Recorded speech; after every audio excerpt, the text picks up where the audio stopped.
अब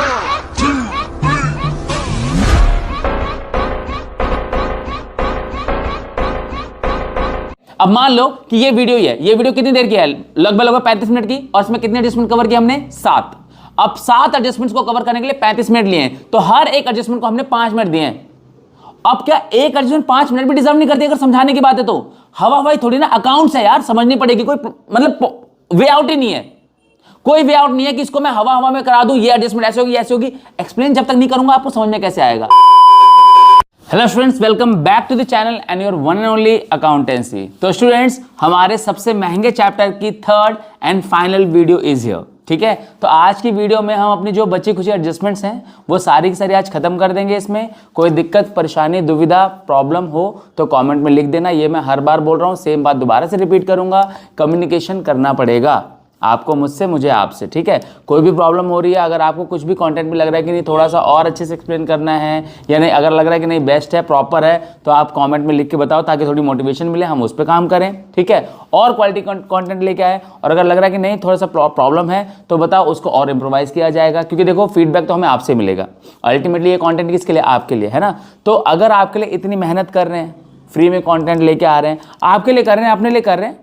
ठीक है, तो बहुत ही सिंपल सा है, एक डिमांड है मेरी। डिमांड क्या है, वीडियोस अगर अच्छी लग रही है, कंटेंट अच्छा लग रहा है तो वीडियो को लाइक करो। अपने नोन वंस के साथ जिसको इसकी नीड हो सकती है, अगर आपके मतलब की नहीं है तो जिसको नीड हो सकती है वहां तक शेयर करो।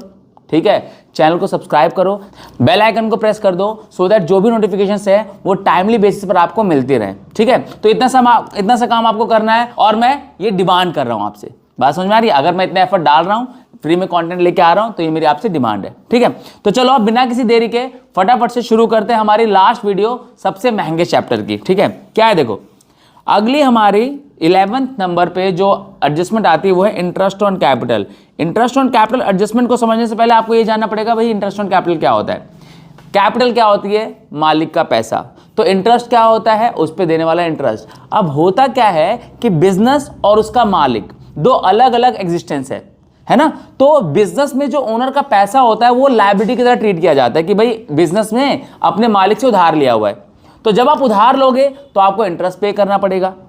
बात समझ में आ रही है? तो आप यहां पर जितनी भी चीजें कर रहे हो वो किसके पॉइंट ऑफ व्यू से कर रहे हो, बिजनेस के पॉइंट ऑफ व्यू से कर रहे हो। और बिजनेस के लिए जो कैपिटल लगी हुई है उसके लिए वो एक ऐसा पैसा है जो उसे मालिक से उधार में मिला हुआ है, तो उस पर उसको इंटरेस्ट पे करना पड़ता है। बात समझ में आ रही है? तो अगर उसको इंटरेस्ट पे करना है तो इसके लिए, बिजनेस के लिए क्या होता है, इंटरेस्ट ऑन कैपिटल एक बिजनेस के पॉइंट ऑफ व्यू से हमेशा क्या होती है, एक्सपेंस। बिजनेस के लिए क्या है, ये एक्सपेंस है, हमेशा ध्यान रखना। ठीक है, अब अगर इसकी जर्नल एंट्री करनी होगी तो कैसे करोगे, बिजनेस का एक्सपेंस है, एक्सपेंसेस क्या होते हैं, डेबिट होते हैं। तो ये एक तो तुम्हारा इंटरेस्ट ऑन कैपिटल कहां जाएगा, डेबिट में जाएगा। और होगा क्या, ये जाएगा मालिक के पास, और मालिक का पैसा ही कैपिटल होता है, तो वापस ये बिजनेस में ही आ जाएगा। आप समझ रहे हो? अब ये तो नहीं कि बिजनेस से मालिक पैसा लेगा और लेके निकल जाएगा, समझ रहे हो आप? तो क्या होगा कि बिजनेस से ही गया, मालिक के पास गया, और मालिक का ही पैसा कैपिटल होता है। तो यानी ये बिजनेस एक, ये ऐसी बात हो गई कि तुमने अपनी एक जेब से पैसा निकाला और दूसरी जेब में डाल लिया, समझ रहे हो? क्योंकि बिजनेस भी तो मालिक का ही है, जब तक ओनरशिप चेंज नहीं हो रही तो उसी मालिक का है, तो मालिक को ही मिलेगा, मालिक ही वापस कर देगा। तो एक ऐसी प्रोसेस है जो वहीं जाएगा वहीं आ जाएगा। तो एक्सपेंस हुआ लेकिन वापस से बिजनेस में ही आ गया। तो ऐसे केस में क्या होता है कि बिजनेस के लिए एक्सपेंस हुआ और साथ में बिजनेस की कैपिटल भी बढ़ गई। तो एंट्री क्या होगी इसकी एंट्री होगी interest on capital account debit to capital account. Reason मैंने तुमको बता दिया, बिजनेस का एक्सपेंस है, एक्सपेंस बढ़ते हैं तो डेबिट होते हैं। ठीक है, और बिजनेस के में ही पैसा वापस आ जाएगा तो कैपिटल बढ़ गई, कैपिटल बढ़ती है तो क्रेडिट होती है। मैंने एग्जांपल लिया है कि भाई 1 लाख हमारा जो है, 1 लाख की कैपिटल है, उसमें 5% का इंटरेस्ट है। तो 1 लाख का 5% 5,000 होगा। इतने तो ज्ञानी हो तुम, है ना। तो 5,000 हमारे इंटरेस्ट ऑन कैपिटल में एक्सपेंस में चले जाएंगे, और इसी 5,000 रुपये से हमारी कैपिटल भी बढ़ जाएगी। पड़ गया ना डबल इफेक्ट।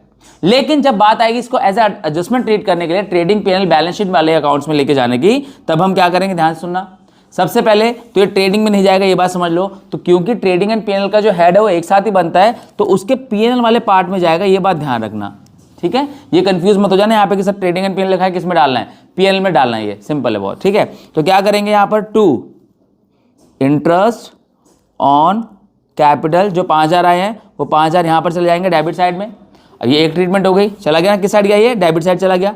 अब इसकी क्रेडिट ट्रीटमेंट क्या होगी, अब ये जाएगा बैलेंस शीट में। बैलेंस शीट की लायबिलिटी साइड क्या होती है, क्रेडिट साइड होती है, तुमको पता है ये बात। तो लायबिलिटी साइड क्रेडिट साइड है और कैपिटल हमारी पहले से कितनी थी, 1 लाख थी, ठीक है। इस 1 लाख में ऐड हो जाएंगे तुम्हारे क्या, इंटरेस्ट ऑन कैपिटल, कितने भाई, 5000, 5000। तो हमारी कैपिटल जाएगी 1 लाख और 5000 फाइनली। समझ में आया। तो ये तुम्हारी एडजस्टमेंट थी, कौन सी, इंटरेस्ट ऑन कैपिटल। इसमें बहुत कंफ्यूजन होती है, मतलब मैंने लाइव देखा है बच्चों को रेगुलर ईयर आफ्टर ईयर इसमें कंफ्यूज होते हुए, है ना। तो इसमें कोई कंफ्यूजन मत रखना, बिजनेस का पैसा है, बिजनेस के लिए एक्सपेंस है और बिजनेस में ही वापस आ जाता है, क्योंकि मालिक की जेब में जाएगा और मालिक का पैसा ही कैपिटल होता है, सिंपल है। तो एक जेब से जाता है दूसरी जेब में वापस आ जाता है, ठीक ऐसे इसको ट्रीट कर लो आप, ठीक है। नेक्स्ट आता है हमारा इंटरेस्ट ऑन ड्रॉइंग, उसी का मिला जुला भाई कह लो, सगा भाई नहीं कहूंगा, लेकिन उसी का चचेरा ममेरा या जो भी कजन आप कह लो, ठीक वैसे ट्रीट होता है, ऑलमोस्ट वैसे ट्रीट होता है इंटरेस्ट ऑन ड्रॉइंग। ड्रॉइंग क्या होती है, बिजनेस में जो मालिक है वो बिजनेस का पैसा अपने लिए यूज करता है, फिर वो इंटरेस्ट देगा। तो अपना एक मालिक अपने ही बिजनेस में इंटरेस्ट लौटा रहा है वापस से, एक तरीके से, यानी बिजनेस में ही आ रहा है पैसा और मालिक ही लेके जा रहा है। तो लगभग दोनों क्या सेम है। अकाउंटिंग क्वेश्चन में तुमने देखा भी होगा, याद होगा आप लोगों को, तो क्या था अकाउंटिंग क्वेश्चन में, अकाउंटिंग क्वेश्चन में इंटरेस्ट ऑन ड्रॉइंग ये दोनों कैपिटल में ऐड होते हैं, कैपिटल में से ही लेस हो जाते हैं। तो अब यहां पर क्या होगा, देखो जरा ध्यान से, क्या बोला इन्होंने, 10,000 की ड्राइंग थी जिसमें 20% का इंटरेस्ट है, तो अमाउंट सब पता चल गया तुम्हें, 2,000 का होगा। इंटरेस्ट ऑन ड्राइंग कितना हो गया हमारा, 2,000, क्लियर है। अब देखो इस 2,000 को ट्रीट कैसे करना है, ध्यान से सुनना जरा। जर्नल एंट्री क्या होती है इसकी, बिजनेस के लिए इनकम होती है, ये बात समझ लो तुम। बिजनेस के लिए क्या होती है, इनकम, क्योंकि बिजनेस को पैसा मिलेगा किस फॉर्म में, इंटरेस्ट ऑन ड्राइंग की फॉर्म में। जर्नल एंट्री क्या है कि हमारी ड्राइंग्स, जो इंटरेस्ट ऑन ड्राइंग है ना, वो हमेशा ड्राइंग के साथ आता है, तो ड्राइंग की वजह से इनकम हो रही है, तो reason for this income is drawings. तो क्या होगा, सबसे पहले drawings account debit, drawings account debit कितने से, 2,000 से, to interest on drawing, to interest on drawings कितना, 2,000, सॉरी 20,000 हो गया, ये कितना हो गया यहाँ पर 2,000, ठीक है। तो ये आपकी जर्नल एंट्री हो जाएगी। अब बात आती है इसकी ट्रीटमेंट की, तो इसकी ट्रीटमेंट कैसे होगी, ध्यान से सुनना।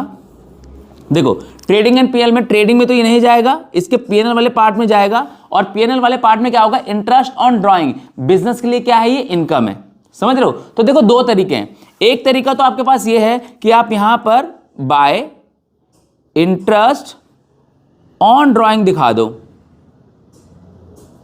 ठीक है, जो भी आपका अमाउंट था कितना, 2,000 का था। या फिर एक तरीका ये भी है कि इसको ले जाके ड्राइंग्स में ऐड कर दो, सीधे जब वहां पर जाओगे तो ड्राइंग्स में ऐड कर दो और कैपिटल में से लेस कर दो, अल्टीमेटली वही इफेक्ट पड़ना है ना। तो यहां पर क्या कर सकते हो आप, इसको पीएनएल में क्रेडिट साइड में डाल दो बाय इंटरेस्ट ऑन ड्राइंग, क्योंकि बिजनेस के लिए इनकम है, बिजनेस के पास ये पैसा आया है, समझ में आ रही है बात। और जब फाइनल अकाउंट में यानी बैलेंस शीट में जाओगे तो वहां पर आपकी कैपिटल कितनी थी भाई क्वेश्चन की, इसमें कैपिटल हमने नहीं ली हुई है, तो कैपिटल से मैं कैपिटल ले लेता हूं 1 लाख, इसमें से मैं लेस कर दूंगा कितने, ड्राइंग्स, है ना। ड्राइंग्स कितनी थी हमारी, 10,000, तो ड्राइंग्स मैंने लेस कर दी 10,000, और वो इंटरेस्ट ऑन ड्राइंग, वो इंटरेस्ट ऑन ड्राइंग भी है, तो क्या होगा, वो भी तुम्हारी लेस हो जाएगी, इंटरेस्ट ऑन ड्राइंग कितनी, 2,000। तो ये तुम्हारी जो कैपिटल फाइनली बचेगी वो कितनी बचेगी, 88,000। तो ट्रीटमेंट क्या हुई, पीएनएल में इंटरेस्ट ऑन ड्राइंग जो होगा पीएनएल में क्रेडिट साइड चला जाएगा, और बैलेंस शीट में कैपिटल में से माइनस हो जाएगा, या फिर ड्राइंग्स में ऐड होकर कैपिटल में से माइनस हो जाएगा।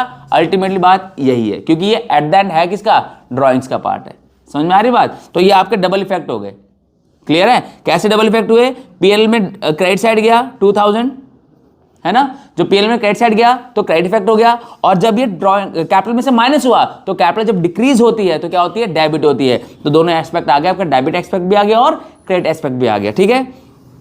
नेक्स्ट हमारी आती है goods distributed as free sample. अभी आप लोग की ना परचेज वाले एडजस्टमेंट शुरू हो गए यहां से, goods distributed as free sample. देखो ध्यान से समझना, जब भी हम गुड्स को परचेज करते हैं ना, जब भी हम गुड्स परचेज करते हैं तो ये बिजनेस में ना गुड्स परचेज करना परचेज अकाउंट में जाता है, ये बात हमेशा ध्यान रखना, किस में जाता है, परचेज अकाउंट में। लेकिन फॉर एग्जांपल तुमने वो गुड्स ना फ्री में बांटे हैं, अब फ्री में बांटे हैं, फ्री में बांटना तो एडवर्टीजमेंट है। अगर तुम अपने गुड्स को फ्री में बांट रहे हो तो क्यों बांट रहे हो, अपनी गुडविल क्रिएट कर रहे होगे या सैम्पलिंग दे रहे होगे कि देखो भाई हमारा गुड्स यूज करके देखो, तो ये तो एडवर्टीजमेंट के अंडर आया ना। और हमने उसको कहां दिखा रहा है, परचेज में। Purchase itself is a separate expense, purchase अपने आप में क्या होता है बिजनेस का, एक एक्सपेंस होता है, ये बात तुम जानते होगे, राइट, है ना। तो तुम्हारा जो एक्सपेंस हुआ वो परचेज नाम का दिखाया हो तुमने, जबकि एक्चुअली में किसमें किया है, फ्री सैंपलिंग। भाई फ्री सैंपल जो है ना ये जाता है एडवर्टीजमेंट के अंदर, किसके अंदर, एडवर्टीजमेंट में जाता है ये। तो खर्चा तुमने किया है एक्चुअल में एडवर्टीजमेंट का, और दिखा किसमें रखा है, परचेज अकाउंट में। तो जो गुड्स तुमने परचेज किए थे वो फ्री सैंपल की तरह बांट दिए, तो खर्चा एक्चुअल में किसका हुआ, फ्री सैंपलिंग का, दैट इज एडवर्टीजमेंट एक्सपेंस, और तुमने किसमें डाल दिया उसको, परचेज में, that is a different expense. बात समझ में आ रही है। तो ये अलग अलग बातें हो गई। तो क्या होगा देखो जरा, goods distributed as free sample. Free sample सबसे पहले तो तुमने इसको कहां दिखा रखा है, परचेज में, गलत दिखा रखा है। तो क्या करोगे, इसकी जर्नल एंट्री, पहले जर्नल एंट्री की बात कर लेते हैं हर बार की तरह। जर्नल एंट्री क्या होगी, आपका परचेज अकाउंट कम हो रहा है और एडवर्टीजमेंट नाम का एक्सपेंस बढ़ रहा है, यही होगा ना। तो एंट्री क्या होगी, advertisement account debit to purchase account, क्या, परचेज अकाउंट। ऐसा क्यों करोगे तुम, क्योंकि एक्चुअल खर्चा है एडवर्टीजमेंट का, तो उसको हमने डेबिट कर दिया, और जो गलती से दिखा रखा है, गलत दिखा रखा है, वो क्या है, परचेज का, तो उसको हमने कम कर दिया। तो जिसको डेबिट नहीं होना चाहिए तो उसको क्रेडिट कर दिया, और जिसको डेबिट होना चाहिए तो उसको हमने डेबिट कर दिया। बात समझ में आ रही है। तो अब इसकी ट्रीटमेंट क्या होगी, ट्रेडिंग में, ये प्रॉपर ट्रेडिंग में जाएगा, पीएनएल का कोई पार्ट नहीं है यहाँ पर। तो तुम्हारे पास क्या होगा, परचेज, ठीक है, यहाँ पर परचेज ले लेता हूँ, लेट्स से मेरे पास परचेज थी 10,000 की सपोज, ठीक है। तो परचेज में से मैं माइनस कर दूंगा हमारा फ्री सैंपल के नाम से, फ्री सैंपल के नाम से तुम्हारा माइनस हो जाएगा 900। तो तुम्हारे पास फाइनली कितना, 9100 परचेज में चला जाएगा। बात समझ में आई, क्या किया मैंने, परचेज में से लेस करना है, क्योंकि परचेज नाम का एक्सपेंस नहीं था, एडवर्टीजमेंट का था, तो परचेज में से इसको आपको माइनस करना पड़ेगा। दूसरा पीएनएल में, पीएनएल में क्या होगा, अब एक्सपेंस हुआ है तुम्हारा, किस नाम का एक्सपेंस है, एडवर्टीजमेंट का, तो यहां पर डालोगे टू एडवर्टीजमेंट अकाउंट, ठीक है, to advertisement expense account, advertisement account हमारा कितना 900 पीएनएल में चला जाएगा। समझ में आया। तो एक्चुअली खर्चा एडवर्टीजमेंट का था तो पीएनएल में चला गया, और जहां पे नहीं होना चाहिए था वहां से हटा ले गया। अब ट्रेडिंग में जो परचेज था उसमें से माइनस कर ले गया, सिंपल। बात समझ में आ रही है। तो ये तुम्हारा परचेज के एडजस्टमेंट, ये उन एडजस्टमेंट्स को जस्टिफाई कर रहा है जहां पर बोला जाता है कि परचेज क्रेडिट भी हो सकता है, समझ रहे हो। तो ये कुछ एंट्रीज आपसे पूछी जाती है कि इन विच केसेस या what are those cases where purchase account gets credited. तो ये कुछ अकाउंट्स ऐसे हैं, ठीक है। तो अगली हमारी क्या है, goods taken by proprietor for personal use. ये लो, अब गुड्स प्रोप्राइटर, ड्राइंग्स दो टाइप की होती है, एक होती है कैश की ड्राइंग और एक होती है गुड्स की ड्राइंग। तो यहां पर जो प्रोप्राइटर है, दैट इज मालिक है, वो किसकी ड्राइंग कर रहा है, गुड्स की। गुड्स सामान लेके जा रहा है, लेकिन सामान जब बिजनेस में आए होंगे तो वो तो परचेज के नाम से आए होंगे,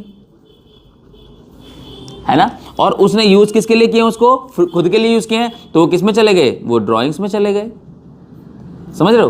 तो एक्चुअली में ये खर्चा किसका है, ड्राइंग्स का, हमने किस में डाल रखा है, परचेज में। तो फिर से इसको सही करेंगे, एडजस्टमेंट तो क्या है, रेक्टिफिकेशन ही है।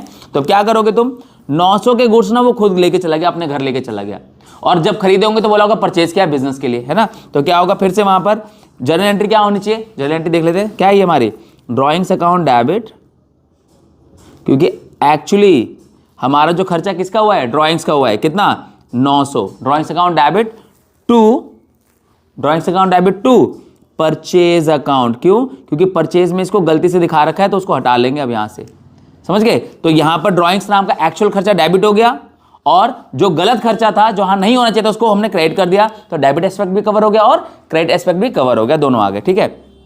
नेक्स्ट हमारा ट्रेडिंग। अब ट्रेडिंग अकाउंट में क्या होगा, मैंने आपको क्या बताया, परचेज। फिर से वही एग्जांपल लेते हैं, लेट 10,000 की हमारी परचेज है, उस परचेज में हमने ड्राइंग्स करी हैं, खर्चा परचेज का नहीं था। तो 10,000 में 900 ऐसे हैं जो अपने घर लेके चला गया, तो लेके चले गए तो क्या करेंगे, माइनस करेंगे ड्राइंग्स, कितनी 900 रुपए की ड्राइंग्स हमने दिखा दी, तो हमारे पास कितना रह गया 9100। अब बैलेंस शीट में भी जाएगा ये, क्योंकि ड्राइंग्स है, और ड्राइंग्स की ट्रीटमेंट कहां पर होती है, बैलेंस शीट में होती है। तो ड्राइंग्स में आपकी कैपिटल है, लेट्स से कैपिटल 1 लाख है, मान लेता हूं एग्जांपल, ठीक है, ठीक है। तो अब हम चलते हैं बैलेंस शीट में। अब बैलेंस शीट में कैसे ट्रीट होगा, क्योंकि ड्राइंग की ट्रीटमेंट कहां पर होती है, बैलेंस शीट में, वो बैलेंस शीट में जाके कैपिटल में से माइनस हो जाता है, ठीक है। तो क्या करेंगे, लेट्स से कि हमारी कैपिटल है 1 लाख, तो 1 लाख हमने कैपिटल में ले लिया, इसमें से लेस कर देंगे क्या, इसमें से हम लेस कर देंगे, जगह कम है, जगह का भाव है, तो लेस कर देंगे ड्राइंग्स, और ड्राइंग्स कितनी है 900 की, तो ये 900 क्या हो जाएंगे, माइनस हो जाएंगे, तो 90,000 और 100, 99,100 ये हमारी कैपिटल आ जाएगी। लेकिन अगर मान लो कि ट्रायल बैलेंस में पहले से एक ड्राइंग्स दी हुई है तो ये 900 वहां जाके उसमें ऐड हो जाएंगे और फिर दोनों मिलके कैपिटल में से माइनस हो जाएंगे। ध्यान रखना, ये तो मैंने सिर्फ इसकी ट्रीटमेंट की है। मान लो कि ट्रायल बैलेंस में पहले से ड्राइंग्स है, तब क्या करोगे? तो ट्रायल बैलेंस में जो पहले से ड्राइंग्स है, ठीक है, उस ड्राइंग में ये जाके 900 ऐड हो जाएंगे और ये दोनों मिलके कैपिटल में से माइनस हो जाएंगे। बात समझ में आ रही है? तो ये हमारा बैलेंस शीट में इसकी ट्रीटमेंट हो गई। डेबिट साइड भी हो गई, देखो ट्रेडिंग में डेबिट साइड हो गया और बैलेंस शीट में क्रेडिट साइड हो गया, ट्रीटमेंट हो गई ना इसकी। तो डेबिट साइड पे इफेक्ट भी पड़ गया और क्रेडिट साइड पे इफेक्ट भी पड़ गया। और मैंने आपको यही बताया कि हर एडजस्टमेंट के मिनिमम 2 इफेक्ट्स तो होते ही हैं, एक डेबिट साइड होता है और एक क्रेडिट साइड होता है, ठीक है। नेक्स्ट आता है हमारा goods distributed among staff as staff welfare. Same वही चीज है, हर बार वही हो रहा है कि गुड्स यूज किसी और पर्पस से हो रहे हैं लेकिन है किसमें? परचेज अकाउंट में। तो परचेज अकाउंट में से इनको हटाना पड़ेगा। समझ में आई बात? अब अपना जो स्टाफ है ना, तुम्हारे जो एम्प्लॉयज हैं, उनका भला करने के लिए तुम क्या कर रहे हो? उनको तुमने गुड्स डिस्ट्रीब्यूट कर दिए। क्यों डिस्ट्रीब्यूट किए भाई? उनकी भलाई के लिए तुमने कुछ अच्छा प्रोडक्ट बनाया, तुमने कहा चलो भाई तुम यूज कर लो, लेकिन तुमने तो उसको परचेज में दिखा रखा होगा। अब परचेज में दिखा रखा है और यूज किसी और पर्पस से कर रहे हो तो गलत हो गया। तो क्या करोगे? ट्रेडिंग में जाओगे, मान लो कि हमारी जो परचेजेज है वो है 10,000 की, है ना, और वेलफेयर के लिए हमने जो दिया है मान लो 1,000 के हमने गुड्स दे दिए, तो क्या होगा? लेस हो जाएगा स्टाफ वेलफेयर कितना? 1,000। तो अब हमारे पास परचेज में कितना हो जाएगा? 9,000। तो यहां पर तुमने देखा क्या हुआ?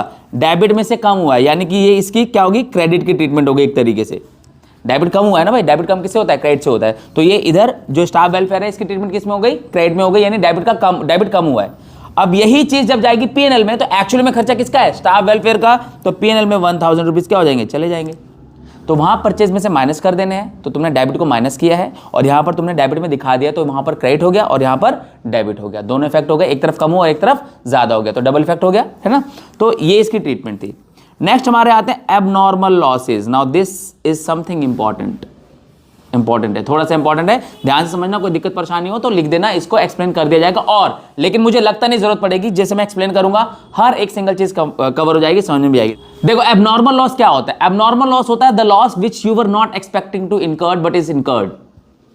तुम सोच रहे थे कि ऐसा कोई लॉस नहीं होगा, लेकिन तुम्हारी इच्छा के विपरीत ये हो गया, चोरी हो गया, जल गया, ठीक है। तो ऐसी कंडीशन में क्या होता है? इसको बोलते हैं abnormal loss, loss which we are not expecting to incur, जिसको हम सोच नहीं रहते, हम चाहते नहीं है कि हो जाए, लेकिन हमारी एक्सपेक्टेशन के बियॉन्ड ये हो जाता है, ठीक है। तो उस केस में क्या होता है स्टूडेंट्स? सबसे पहले ट्रेडिंग अकाउंट में जाओगे, क्योंकि तुम्हारे गुड्स जले हैं या गुड्स चोरी हुए हैं, तो गुड्स कहां पर होते हैं? परचेज अकाउंट में होते हैं। तो सबसे पहले तुम वहां से माइनस करोगे, है ना। तो क्या होगा? लेट्स से तुम्हारे परचेज अकाउंट था तुम्हारा 10,000 का, उसमें से तुम क्या करोगे? लेस कर दोगे लॉस बाय, मैं फायर का एग्जांपल लेके चल रहा हूँ, लॉस बाय फायर, ठीक है। ये लॉस बाय थेफ्ट भी हो सकता है। 1,000 के गुड्स तुम्हारे जल गए तो तुमने माइनस करके 9,000 अब यहाँ पर दिखा दोगे। अब ये तुम्हारा लॉस है, जेन्युइन लॉस है, तो ये लॉस यहाँ पर क्या हो गया? ट्रेडिंग अकाउंट में ये डेबिट में से कम हुआ है, तो क्रेडिट की तरह ट्रीट हुआ है। और पीएनएल में जब जाओगे तो यहाँ पर दिखा दोगे टू लॉस बाय फायर। मैंने क्या बताया? लॉस बाय फायर का एग्जाम्पल ले रहा हूँ। 1,000 का हमारा लॉस हो गया बाय फायर, तो ये खत्म। अगर सिर्फ इतना दे रखा हो तो क्या करेंगे कि जितने का लॉस हुआ वो ट्रेडिंग में स्टॉक में से कम हो जाएगा, यानी परचेज में से कम हो जाएगा, और पीएनएल में डेबिट साइड चला जाएगा, क्योंकि एक्चुअली जो लॉस है वो पीएनएल में ही ट्रीट होता है ना। तो यहां पर हमने क्या किया? परचेज में से माइनस कर दिया, ये हमारी पहली ट्रीटमेंट थी। तो डेबिट कम हुआ है, क्रेडिट की तरह ट्रीट हुआ है, और जब यहाँ पीएनएल में आए तो पीएनएल में हमने इसको डेबिट में दिखा दिया, एक्चुअल में लॉस इस नाम से था, खत्म।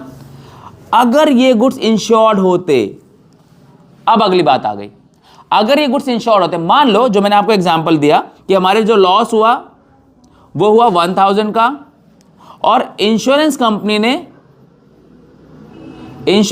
ने हमें इसमें से 600 रुपए दे दिए, तो हमारा लॉस एक्चुअल में कितने का हुआ? एक्चुअल लॉस हमारा हुआ 400 रुपए का। बात समझ में आ रही है? तो इस केस में आप कैसे ट्रीट करोगे? ध्यान समझना, इंपॉर्टेंट है बहुत ही।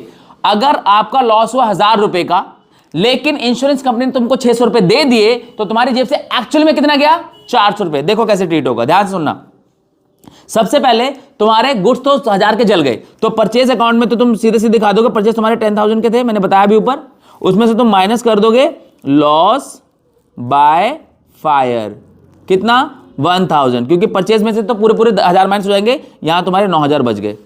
अब तुम जाओगे पीएनएल में। अब पीएनएल में ध्यान से सुनना, ये इंपॉर्टेंट चीज है, तुम्हें गुड्स तुम्हारे 1,000 के जले थे ना, लेकिन 600 तो मिल गए ना भाई, तो तुम्हें एक्चुअल में लॉस कितने का हुआ? 400 रुपए का। कितने का? 400 का। तो पीएनएल में जाएगा 2 लॉस बाय फायर कितना 400 ओनली 400। क्यों? क्योंकि 600 मिल गए। अब बोलोगे कि फिर 600 कहां गए? आपने बोला था 2 ट्रीटमेंट होती, 2 तो हो गई, तीसरी होगी इसमें।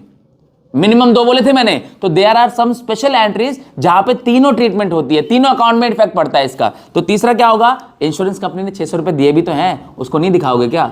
ये धांधलेबाजी नहीं चलेगी, दिखाना पड़ेगा मिलेगा तो क्या करोगे? बाय तो खैर नहीं दिखाते बैलेंस शीट में। इंश्योरेंस क्लेम कितना 600, यहां जाएगा 600। अब देख लो इफेक्ट पूरा बराबर हो गया होगा, देख लो जरा, इधर कम हुआ है तो डेबिट कम हुआ है, यानी कि मैं इसको क्रेडिट की तरह ट्रीट कर लेता हूं, ठीक है। डेबिट कम हुआ तो क्रेडिट ट्रीट कर लिया। 400 रुपए डेबिट में चले गए, 400 डेबिट में, और बैलेंस शीट का ये भी डेबिट साइड होता है, पता है ना तुम्हें, तो 600 डेबिट में चले गए, तो 600 डेबिट, 400 डेबिट और 1000 क्रेडिट, तो 1000 रुपए क्रेडिट हो गए और 1000 रुपए दोनों मिला के डेबिट हो गए, दोनों का इफेक्ट क्लियर हो गया। समझ में आया क्या करना है? लॉस बाय फायर हुआ है, लॉस बाय थेफ्ट हुआ है, लेकिन उसका इंश्योरेंस क्लेम मिल गया है, तो क्या करोगे? जितना लॉस हुआ है वो स्टॉक में से कम हो जाएगा, परचेस में से कम हो जाएगा, जितना इंश्योरेंस कंपनी ने क्लेम दे दिया है वो बैलेंस शीट में चला जाएगा, और जितना क्लेम नहीं मिला है वो एक्चुअल लॉस है, वो पीएनएल में डेबिट में चला जाएगा। ये 1, 2 और 1 3 ट्रीटमेंट आपकी इस तरीके से होनी है। कोई डाउट होगा तो लिख देना, हो ही नहीं सकता, बिल्कुल क्लियर हो गया है, कोई दिक्कत नहीं है इसमें, ठीक है। तो आई होप ये क्लियर है। बट मान लो 1% का भी तुम्हें डाउट रह गया ना कि 400 कहां से आया, देखो 1000 रुपए का लॉस था, लेकिन 600 तुम्हें इंश्योरेंस कंपनी ने दे दिए हैं, भूलना मत इस चीज को। तो इंश्योरेंस कंपनी ने तुम्हें 600 दे दिए हैं, तो एक्चुअली में तुम्हारा 400 का लॉस हुआ है, तो ये वाले 400 यहां पर गए हैं। अगर कोई कंफ्यूजन हो तो ध्यान रखना इस चीज को, ठीक है। तो अब next, last but not the least हमारा होने वाला है मैनेजर कमीशन, ठीक है। मैनेजर कमीशन क्या होती है? देखो, आप कैसे कभी कंपनीज वगैरह में जाते होगे, कुछ परचेज करने जाते होगे, शॉपिंग के लिए जाते होगे, तो देखते हो वहां पर एक मैनेजर होता है जो बहुत ही हार्ड सेलिंग कर रहा होता है। वो किसी भी तरीके से चाहता है कि आप सामान खरीद लो, बेचना चाहता है, आपको बहुत डेस्परेट होता है बेचने के लिए। क्यों? क्योंकि मैनेजर्स को ना कमीशन भी मिलता है। ये कमीशन सैलरी के अलावा ना इंसेंटिव के फॉर्म में उनको कमीशन मिलता है, तो वो चाहते हैं कि आप सामान ज्यादा ज्यादा खरीदो।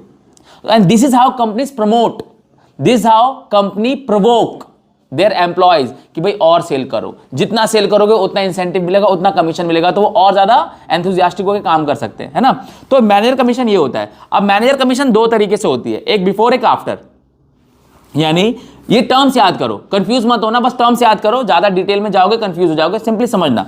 Manager commission payable on profit before, ये टर्म दिख रही है बिफोर, ये ध्यान रखो। और manager commission payable after charging such commission, एक before charging such commission and after charging such commission. यानी कि क्या होगा कि उसको बिफोर कमीशन, यानी अभी कमीशन नहीं दिया हुआ है, तो जो भी सेल होगी उसमें जो भी प्रॉफिट होगा, उस प्रॉफिट का वो पर्टिकुलर परसेंट उसको मिल जाएगा कमीशन की फॉर्म में।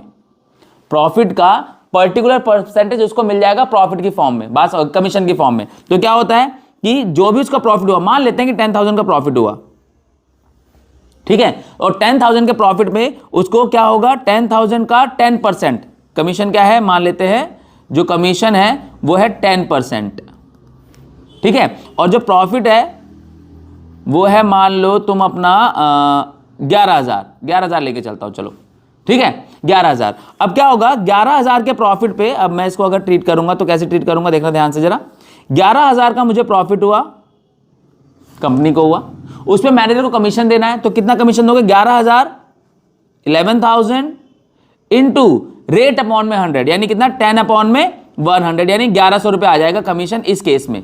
जब ये टर्म लिखोगी ना, manager commission payable after before charging such commission, तो ये आ जाएगा 1100। लेकिन जब ये बात आएगी manager commission payable after charging such commission, after के केस में इसका मतलब क्या हुआ कि उसमें कमीशन चार्ज हो चुका है। यानी जब आपने वैल्यू ली है ना किसी कस्टमर से, तो उसमें कमीशन का प्राइस भी एक तरीके से तुमने ऐड कर रखा है, उस प्रॉफिट में कमीशन का भी क्या है, रेशियो ऐड है, परसेंटेज ऐड है। तो तुम क्या करोगे, 11,000 इंटू 10 अपॉन में 100 प्लस 10, क्योंकि अब वो प्रोडक्ट की वैल्यू 100% नहीं ली तुमने, प्रॉफिट में 100% नहीं है, 100% प्लस उस मैनेजर का कमीशन भी तुमने उसमें ऐड कर रखा है। तो जब उसको दोगे तो भी उसी रेशियो में देना पड़ेगा। तो यानी कि 11,000 इंटू में ये कितना आ रहा है, ये आ रहा है 11,000 इंटू 10 अपॉन में कितना 110, एक से एक गया और ये 11 से 11 गया, 1,000 रुपए कमीशन बनेगा। यहां पर कितना बनेगा, ₹1000 कमीशन। बात समझ में आ रही है? तो ये दो टर्म्स है, एक बिफोर और एक आफ्टर। बिफोर में क्या होता है? प्रॉफिट इंटू रेट अपॉन 100, और आफ्टर में क्या होता है? Profit into rate upon 100 plus rate. यहां पर फॉर्मूला देख लेना तुम, net profit into rate upon में 100 प्लस रेट, और यहां पर net profit into rate plus rate upon में 100, ये ध्यान रखना, ठीक है। अब इसकी जब ट्रीटमेंट करोगे तो क्या होगा? ये मैनेजर को कमीशन मिला है तो बिजनेस के लिए क्या हुआ? एक्सपेंस हुआ। सिंपल है, मैनेजर को कमीशन मिला है तो बिजनेस के लिए क्या हुआ? एक्सपेंस हुआ। तो यहां पर टू के नाम से चला जाएगा, टू मैनेजर कमीशन जितना भी था। अगर आपका बिफोर वाला केस है तो वहां पर अब ले लोगे 1100, और अगर आफ्टर वाला केस है तो उसके हिसाब से आ जाएगा ₹1000, डिपेंड करता है कि कौन सा है, ठीक है। बात समझ आ रही है? अब लेकिन अब एक बात समझो कि हमारे से गलती क्या हो जाती है ना, हम नेट प्रॉफिट निकाल चुके होते हैं। यहां पर तुमको नेट प्रॉफिट नहीं निकालना है, क्योंकि नेट प्रॉफिट में से तुमको पहले कमीशन देना है। तो इसको माइनस करने के बाद, यानी ये एक एक्सपेंस था that you should have paid, और ये देना किस में से था? नेट प्रॉफिट में से। तो इस केस में क्या करना होगा? तुम्हें नेट प्रॉफिट निकालना होगा लेकिन दिखाना नहीं होगा, उसको रफली यहां पर लिख लो। मैंने क्या बताया यहां पर कि मान लो कि तुम्हारा नेट प्रॉफिट कितना? 11,000 आया था, समझ रहे हो? तो अब जब तुम नेट प्रॉफिट निकालोगे ना, वो इस 11,000 में से पहले इस सब माइनस करने के बाद, अब 11,000 में से तुम्हारा पहले 1100 माइनस होगा या 1000 माइनस होगा, डिपेंड करता है कि तुमने क्या निकाला है। और इसको माइनस करने के बाद 9,900 ये तुम्हारा अब नेट प्रॉफिट होगा। तो टू नेट प्रॉफिट हमेशा इसको ट्रीट करने के बाद आएगा, ये बात ध्यान रखना। यहां पर गलती मत करना स्टूडेंट्स, यही गलती का पॉइंट है, ये स्पॉट है गलती वाला। क्या करना है? नेट प्रॉफिट तुम निकालोगे लेकिन उसको रफली लिख लोगे, रफली अलग से। यहां मत दिखा देना, यहां पे बंद मत करके दिखा देना, कहीं हो जाए काम खराब, नहीं तो ये नहीं करना है आपको। तो नेट प्रॉफिट निकालना है, उस नेट प्रॉफिट में से जो कमीशन जो भी आएगा उसको माइनस करना है। माइनस करने के बाद जो बचेगा वो तुम्हारा नेट प्रॉफिट है, ध्यान रखना। क्योंकि मैनेजर को कमीशन किस में दे रहे थे? नेट प्रॉफिट में से। तो नेट प्रॉफिट निकालना तो है बट दिखाना नहीं है। दिखाना कहां पे है? पहले रफली लिख लिया यहां पर 11,000, ठीक है। उसमें से मैनेजर की कमीशन कैलकुलेट की, ये कैलकुलेट कर दी हमने। इसको माइनस करने के बाद 1100 या 1000 जो भी आया, डिपेंड करता है कि लैंग्वेज आफ्टर की है या फिर बिफोर की है, दोनों में से जिस भी तरीके से है। और इनको माइनस करने के बाद जो बचेगा वो तुम्हारा नेट प्रॉफिट होगा, ये दिखाना है। ये गलती मत कर देना, ये इंपॉर्टेंट चीज है बहुत। बात समझ में आ रही है? फ्री हो गया। अब बैलेंस शीट में जाओगे तो बैलेंस शीट में क्या होगा? सिर्फ नेट प्रॉफिट जो ट्रीट होगा, इस नेट प्रॉफिट की आपकी कैपिटल होगी, उस कैपिटल में ऐड हो जाएगा आपका नेट प्रॉफिट, ठीक है। अभी नेट प्रॉफिट हमारा हो गया कितना? 9900, और कैपिटल आपकी जो भी थी ऐड हो जाएगा। और अब मैनेजर की कमीशन अभी देनी थी ना, दी तो नहीं है तुमने, तो एक तरीके से तुम्हारी लायबिलिटी भी है, ध्यान रखना। ये तुम्हारी क्या है? लायबिलिटी भी है। तो यहां पर क्या लिख दोगे? मैनेजर, ठीक है, मैनेजर्स कमीशन, वो जितनी भी बनती है तुम्हारी, ठीक है। ये यहां पे अमाउंट मिट गया, क्या थी? अगर वही 1100 है तो 1100, और 1000 है तो 1000 है, जो भी होगा ध्यान रखना। ये पर्टिकुलर पॉइंट है गलती वाला, इसको मत करना आप, बस ये ध्यान रखना, ठीक है। मैनेजर नेट प्रॉफिट निकालना है लेकिन लिखना नहीं है। मैनेजर कमीशन निकालनी है, उस नेट प्रॉफिट में माइनस करनी है। माइनस करने के बाद जो आएगा, ठीक है, माइनस करने के बाद जो फाइनली तुम्हारा बचेगा ना, ठीक है। तो श्री राम का टाइम है इसलिए मैंने ये भगवा रंग ले लिया है, तो ध्यान रखना, हाँ, ठीक है। तो 9900 ये कमीशन माइनस करने के बाद लेना है। और ये 1100 रुपये जो तुमको है ना, यहाँ पर दिखाने भी हैं बैलेंस शीट में, लायबिलिटी साइड, ठीक है। तो अब ये 1100 क्या करना है? Manager commission. ये ध्यान रखना, ये 1100 की जगह 1000 भी हो सकता है, वो तो डिपेंड करता है कि लैंग्वेज क्या है, बिफोर की आफ्टर की है, वो आप समझ ले। तो आई थिंक ये क्लियर है और बहुत ही डिटेल में अच्छे से क्लियर है, ठीक है। देखो मैं मानता हूं कि ये वीडियो लंबी होगी, लेकिन मैं गारंटी दे रहा हूं, जाके पूरा सर्च मारना, इससे डिटेल में नहीं हो सकती, इससे क्लियर नहीं हो सकता, इससे ज्यादा आपको स्पेसिफाइड तरीके से इतना डिटेल में और एक्सप्लेनेटरी कंटेंट नहीं होगा। बात समझ में आ रही है? तो ये लेंथी इसीलिए है क्योंकि यहां पे एक पर्पस है, पर्पस है आपको समझाना। जो आपने साल भर नहीं किया उसको अब आके कर रहे हो तो क्या ही प्रॉब्लम है, और इतना डिटेल में कर रहे हो, समझ रहे हो? अब मान लो कि ये वीडियो ही है, ये वीडियो कितनी देर की है? लगभग 35 मिनट की, और इसमें कितने एडजस्टमेंट कवर किए हमने? 7। अब 7 एडजस्टमेंट्स को कवर करने के लिए 35 मिनट लिए हैं, तो हर एक एडजस्टमेंट को हमने 5 मिनट दिए हैं।